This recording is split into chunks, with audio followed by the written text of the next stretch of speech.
बुधवार व्रत कथा। प्राचीन काल में समतापुर नाम का एक नगर था। उस नगर में मधुसूदन नाम का एक व्यक्ति निवास करता था।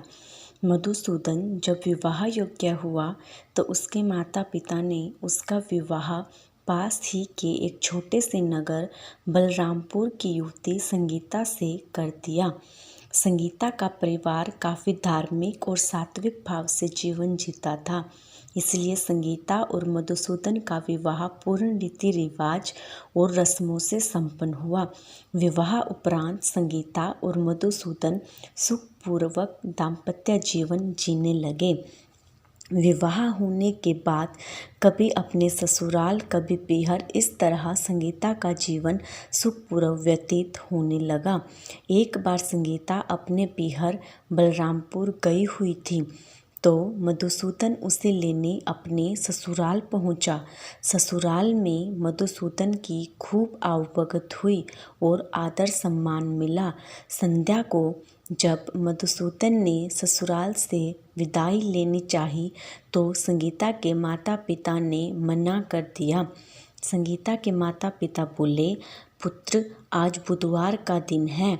हमारे यहाँ रिवाज है कि बुधवार के दिन लड़की को अपने ससुराल के लिए विदा नहीं करते हैं। बुधवार को ससुराल जाना बहुत अशुभ माना जाता है। आप आज रात्रि को यहीं विश्राम करो और प्रातःकाल संगीता को लेकर चले जाना।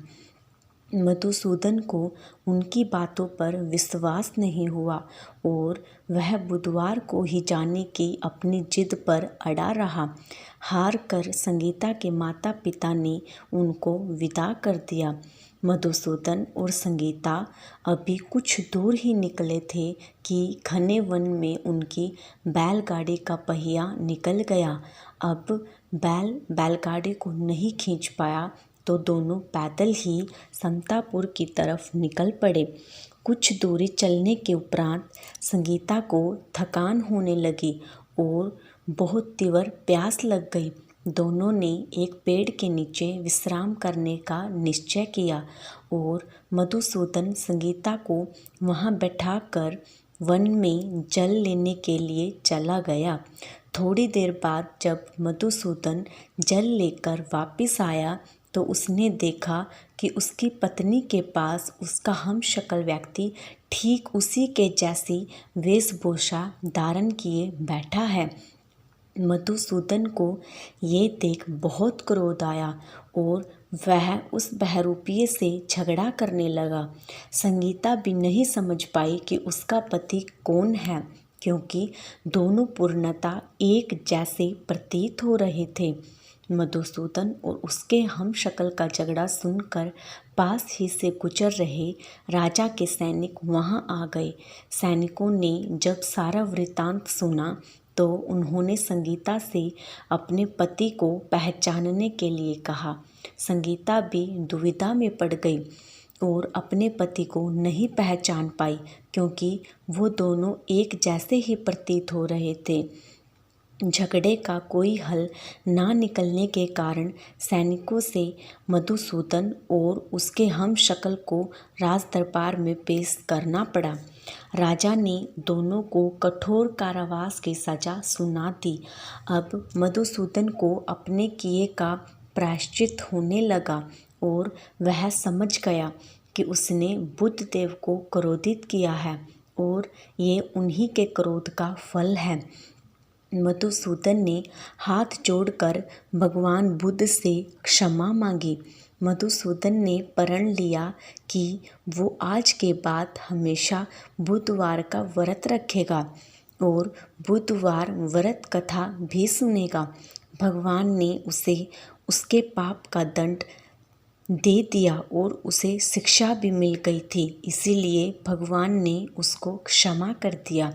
मधुसूदन के पाप मुक्त होते ही चमत्कार हुआ और उसका बहरूपिया तुरंत अदृश्य हो गया।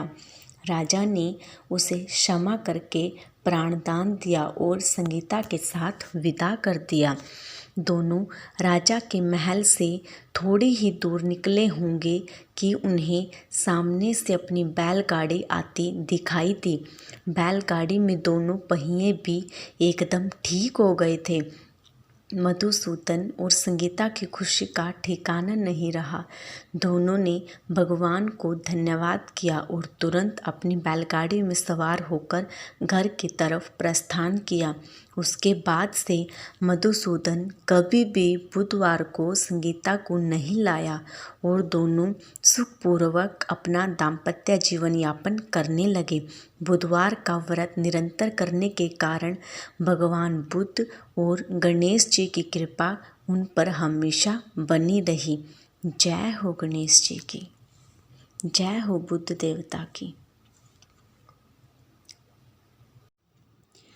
वक्रतुंड महाकाय सूर्यकोटि समप्रभा निर्विघ्नं कुरु मे देवा सर्वकार्येषु सर्वदा। ॐ गण गणपतये नमः। ॐ गण गणपतये नमः। ॐ गण गणपतये नमः।